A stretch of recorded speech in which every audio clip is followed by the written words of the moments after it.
後來，閣來是台中的警方看到一台轎車違規停佇個紅線，就向前甲搬閘，結果發現這個車牌已經註銷。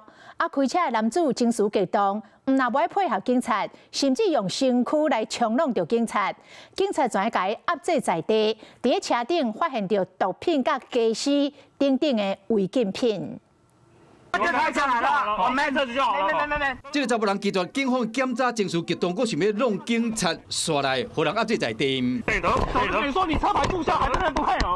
你是有飲酒的哦，我無飲酒，你是有我就講你激動啊，你。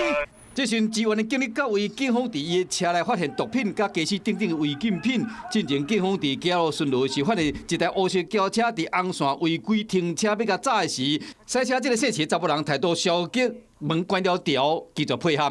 這邊酒精減脂器，你幫我吹口氣，可以方便窗戶槓下一點嗎？我這樣比較好讀。等一下啦，等一下。味道無常。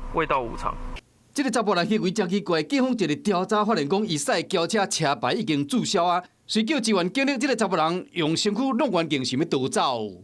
徐男下車後情緒激動，並以身體衝撞員警，員警立即予以逮捕，並於車內查獲安非他命、吸食器及以太風之武士刀之1把等違禁品。這個查甫人拒絕酒測，隨紅罰18萬，吊銷駕照，車被扣掉咧。移弄環境，佫被依照妨害公務、毒品加慶炮罪以上。Hello， 我是蔣新梅。想要搶先掌握最及時的新聞資訊嗎？趕快訂閱、按讚、開啟小鈴鐺，鎖定華視新聞 YouTube 頻道。